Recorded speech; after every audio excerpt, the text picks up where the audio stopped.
Up on Network Africa today. Fire in downtown Cairo devastates businesses. No casualties reported yet.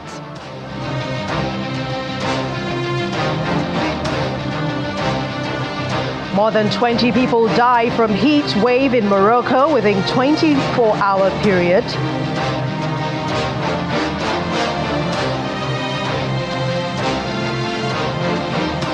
And more than a year into the war, Sudan's agriculture minister denies the country is experiencing famine.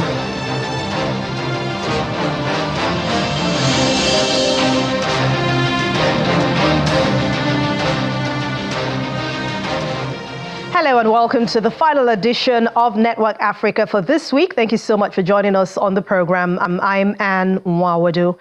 Several shops have been destroyed in the major fire which broke out in the Cairo neighborhood in Attaba. The fire started late on Thursday, lasted for several hours until this morning. Security sources have traced the origin of the fire to an apartment used as a shoe warehouse, from where it quickly spread to other buildings. The fire also impacted street sellers who usually leave their goods covered around these shops. No casualty was reported. It is estimated the financial losses amount to millions of Egyptian pounds.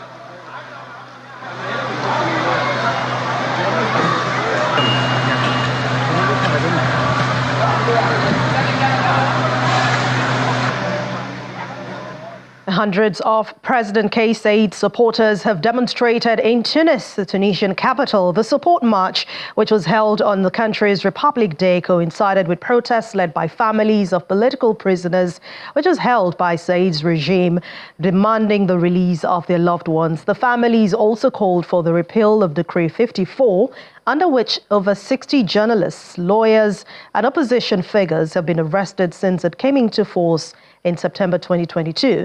Just last week, the 66-year-old president, who was ruled by decree since suspending parliament in July 2021, announced his candidacy for the upcoming presidential election.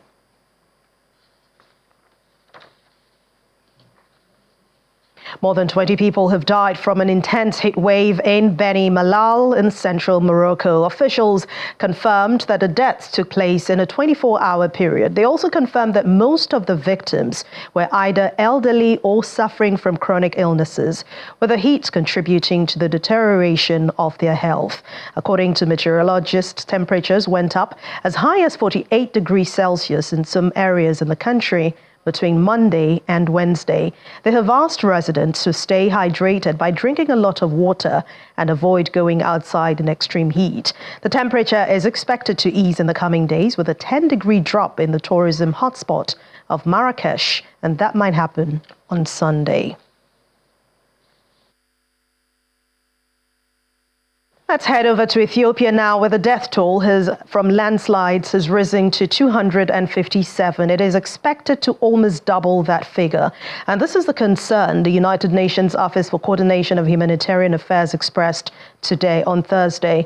Heavy rains triggered a landslide burying people in the Gofa zone of southern Ethiopia on Sunday night, and the second one happened on Monday, engulfing those engaged in rescue efforts. An administrator for Gofa zone, Dagmawi Ayele, says the rescuers have recovered 226 bodies so far, and they're still searching for 20 more.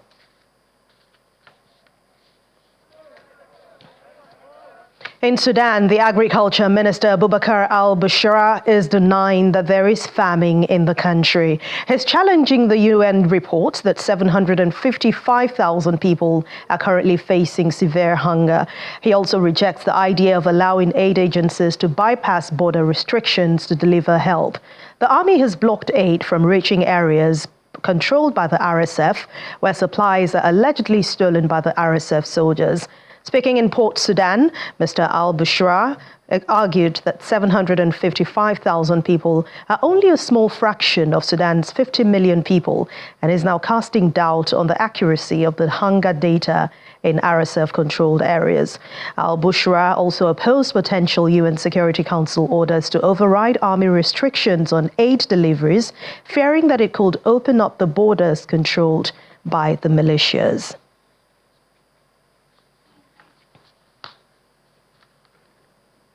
Joining us on the program is former Sudan resident and VOA correspondent, Michael Attaba. Thank you so much, Michael, for joining us on the program. He resides in and is also speaking to us from Kampala in Uganda. Thank you again for joining us on the program. Thank you so much, Anne, and it's a pleasure being on air again.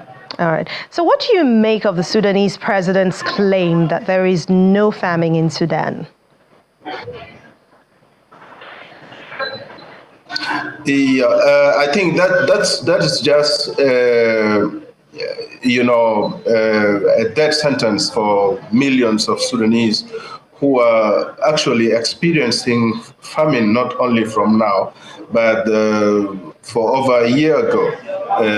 Since the war broke out, the areas which are controlled by the RSF or even those who are controlled by the military, there are no aids that are allowed to enter in, and majority of those areas have been suffering, have not been having access to healthcare, basic healthcare. They have not been having access to food. If we talk of the Darfur region, majority there are also fled the area. Some fled to the neighboring Chad, Central Africa, and some are in South Sudan. And here in Kampala, as I speak, there are thousands of Sudanese, majority of whom who hail from the Darfur region. They are currently living in Kampala or in Uganda as refugees. That indicates that they have not really been having a good environment to live in. Majority of them, even though the fact is they fled from the bullets and shellings and all, but the reality still continue to remain that they also fled because of the hunger, because some of them were not able to access health services. If you look at the Khartoum state, majority of the areas are covered under control of the RSF, and from Khartoum you move to Al Jazeera in the central Sudan also, which is one of the biggest area for the agricultural activities, agricultural project for Sudan. It is now under the control of the RSF, and no cultivation, no farming activities is taking place, even though this is a rainy season, but still that is not been taking place. So the statement of the minister, the agriculture minister in Sudan, it is just putting thousands of or millions of these Sudanese into a death sentence by the same authorities that are supposed to protect them and give them and provide them with their services. When did you leave Sudan, and what was the food situation as at the time you left the country?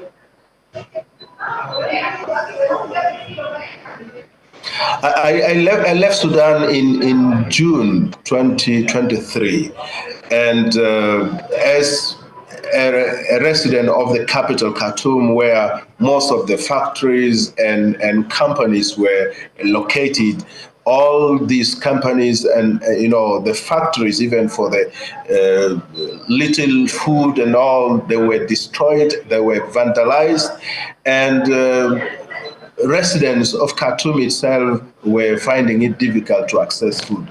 I fled to Port Sudan in a hope of, finding also a conducive environment there for reporting, but that was also very difficult for me. So I left in June 2023, and those areas were already experiencing hunger. It would have been very difficult for you. Even if you have a cash in your hand or in your pocket, it is very difficult for you to get food, to get bread, to get whatever water for you to buy and share with your family. So the situation has been not only now, but has been a long year ago, devastated, and those elements of famine and hunger has already been looming.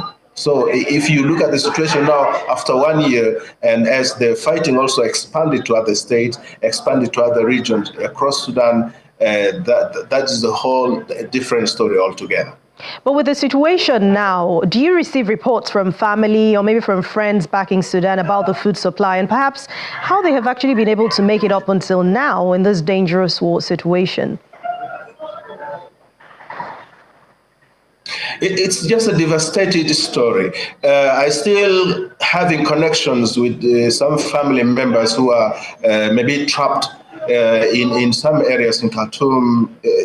Khartoum is divided into three sisterly cities, Omdurman and Bahri and Khartoum. Some of them are unable even to cross the bridge and come to the other zones.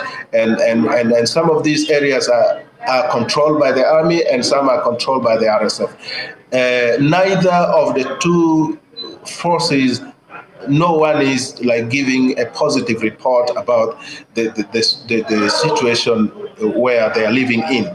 Even though there are some few movement, people are able to move, but then if you look at the women and girls, there are a lot of reports about sexual harassment, about many of things. So limiting their movement means trapping them inside and they are unable to even get food or get something to eat on the table. So those reports are there.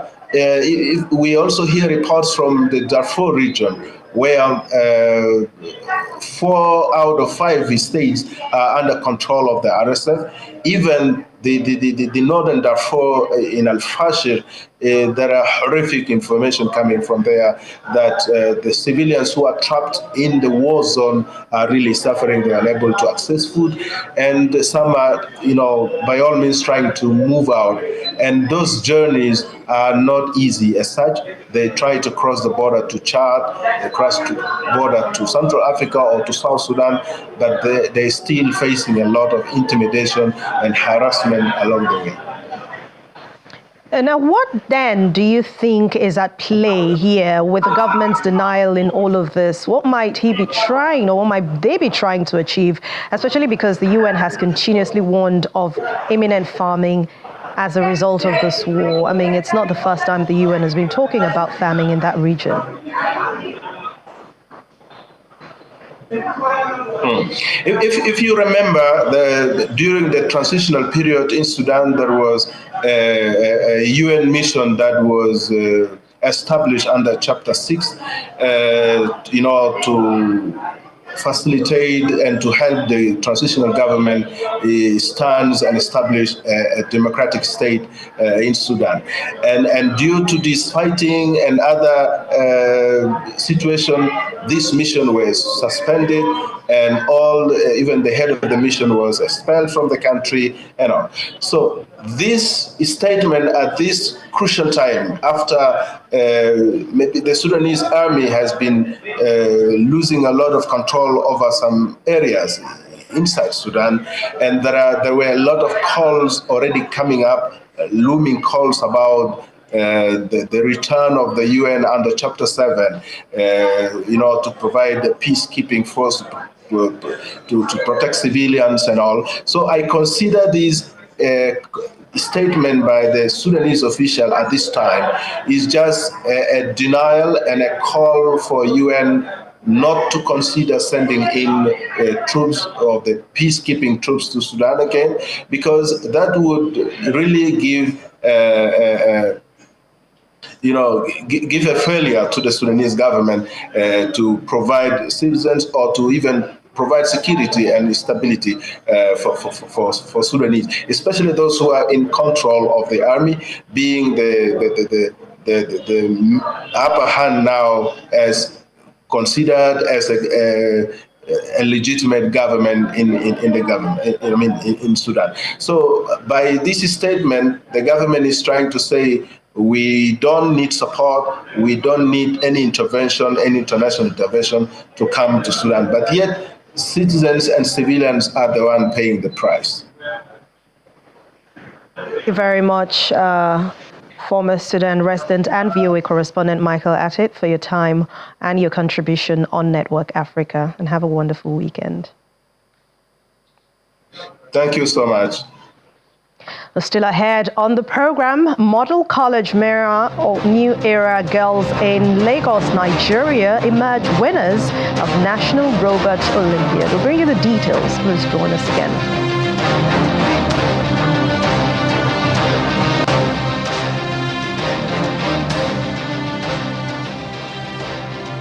Welcome back. Let's head to Kenya in East Africa, where more than 50 people have been killed since mid-June when protesters began taking to the streets to oppose tax increases proposed by President William Ruto. Now, this figure, supplied by the government-funded Kenya National Commission on Human Rights, is what galvanized social justice activist Wanjira Wanjiru to call for justice at a protest rally on Thursday.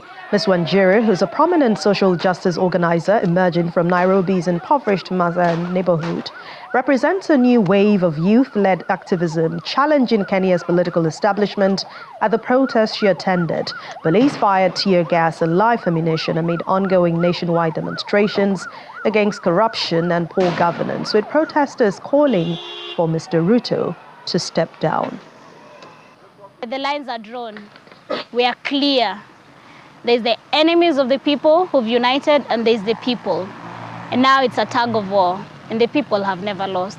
Everyone is bringing their expertise because we really want this to work. Everyone is coming together to bring whatever it is they can contribute to the liberation struggle to take this country forward. The president is doing everything in his capability to take this country backwards. This is why we cannot afford to give him more time. He's not interested in fixing the country, in listening to our demands, in advancing our cause, in implementing the Constitution. He's playing outside the Constitution. If we saw the brutality, Kenya has become a police state, that police can even come to your residential areas with tear gas and guns and water cannons, that young people are abducted in their homes, that I have to keep looking over my shoulders just in case someone is coming to abduct me. What is this? We don't do that in this country. That's not Kenya for us.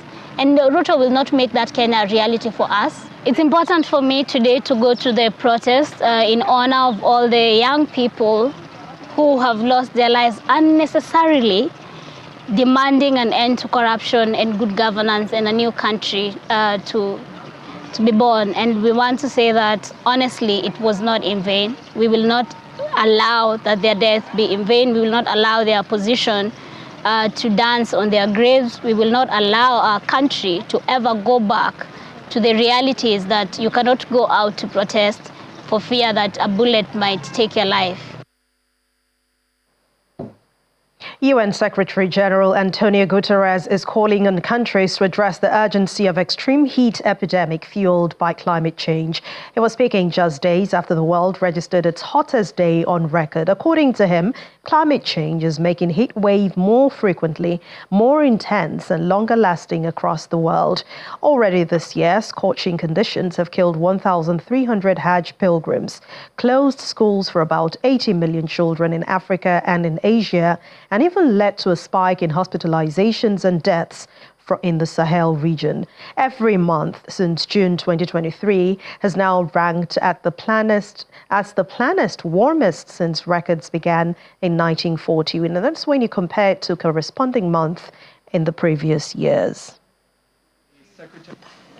But the living is no longer easy. This has been a week of unprecedented heat. First, the European Union's Copernicus Climate Change Service declared Sunday, July 21st, as the hottest day on record. Then on Monday, July 22nd, the mercury climbed even higher. And now we have just received preliminary data indicating that Tuesday, July 23rd, was in the same range. In other words, this past Sunday, Monday, and Tuesday were the 3 hottest days on record. But let's face facts. Extreme temperatures are no longer a 1 day, 1 week, or 1 month phenomenon. If there is one thing that unites our divided world, is that we are all increasingly feeling the heat. Heat is estimated to kill almost 500,000 people a year, and that's about 30 times more than tropical cyclones. we know what it is driving it: fossil fuel charged, human-induced climate change. And we know it's going to get worse. Extreme heat is the new abnormal. But the good news is that there are solutions. The good news is that we can save lives and we can limit its impact. On behalf of the United Let's now head to South Africa, where the Democratic Alliance has taken the African National Congress, the party it co-governs the country with, to court over President Cyril Ramaphosa's pre-election speech in May. The court papers were submitted to the Electoral Court by the DA in May before it then entered into a coalition with the ANC, but then it decided to go ahead with that case. The DA has asked the courts to deduct 1% of the vote ANC received in May 29 national election and fine the president $10,900 and his party $5,450 over what it argues was a presidential address that was used for election campaigning and amounted to abuse of office. The ANC is calling for the DA's legal action frivolous and unwarranted, saying that the president was following the Constitution when he made that speech. Partners who were forced into a unity government along with several other parties by the failure of the And still in South Africa, the country has appointed its first female Chief Justice. President Cyril Ramaphosa named Mandisa Meyer, the current Deputy Chief Justice, as the country's new most senior judge. Her term is due to start on September the 1st this year, when she will replace the retiring Chief Justice Raymond Zondo as the head of the Apex Constitutional Court. 60-year-old Ms. Meyer previously served as the judge president of the Supreme Court of Appeal and the second highest court in South Africa before her promotion to the Constitutional Court.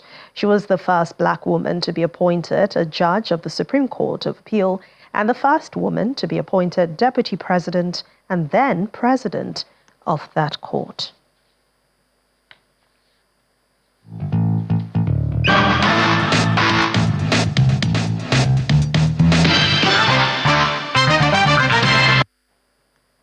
And finally on the program, back here in Nigeria, the team representing Lagos State Senior Model College Meron and students of New Era Girls Junior Secondary School Surulere have emerged winners of the World Robot Olympiad Finals for junior and senior secondary schools. This event was held right here in Lagos. Apart from the trophies and other prizes won, the two schools will represent Nigeria at the World Robot Olympiad scheduled to hold in the city of Izmir in Turkey in November 2024. The State Commissioner for Basic and Secondary Education, Mr. Jamiu Ali Balogun, says the state government will continue to invest in education and 21st century technology as enunciated in the Themes Plus agenda. Creativity has obviously found its way into the classroom, with students developing technology devices that can make a task easier. The Lagos State government has constantly supported secondary schools in building their passion in the area of technology. And this time, the 2024 World Robot Olympiad competition, organized by the State Ministry of Basic and Secondary Education, has given the public and private students another opportunity to exhibit their learnings through practical demonstration, thereby increasing their curiosity for technology and robotics. I believe that in nearest future, our next generation are prepared. They are not just prepared to provide solutions to our problems. They are prepared to take the lead, not just in Nigeria, not just in this continent, but across the world. Lagos State Senior Model College, Meron, students of New Era Girls Junior Secondary School, Surulere, and 48 other schools represented in the competition showcased their robotic tasks.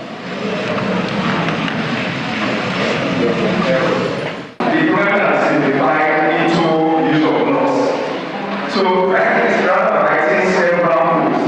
You have blocks and books embedded together as a book. Each of these students actually know what the task is about, and they can implement it and interpret it with their robots. So that's a very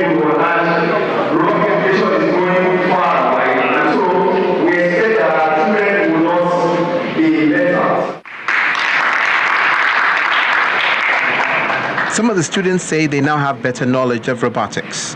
This program today has taught me a lot because life now is advancing and it's more about technology, AI especially. We've also learned how to program because our robots can't just build, there's build and then we program. So the two is together. We started by building a base that can cover more distances in less than 2 minutes.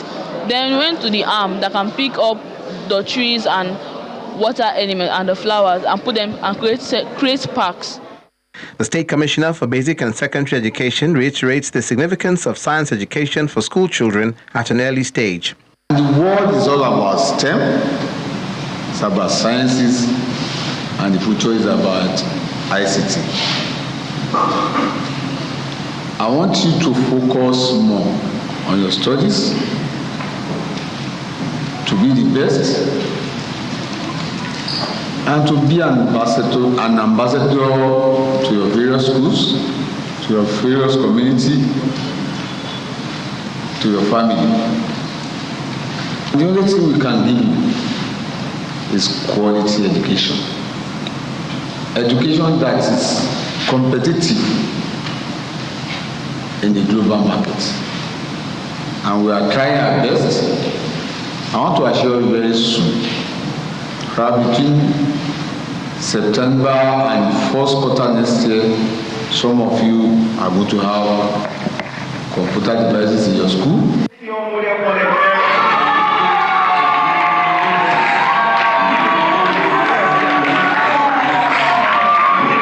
And the winners of the 2024 Robot Olympiad are Lagos State Senior Model College, Mero, and students of New Era Girls Junior Secondary School, Surulere, for their technology-driven creative work, which grants them an automatic ticket to represent Nigeria at the World Robot Olympiad scheduled in Turkey in November.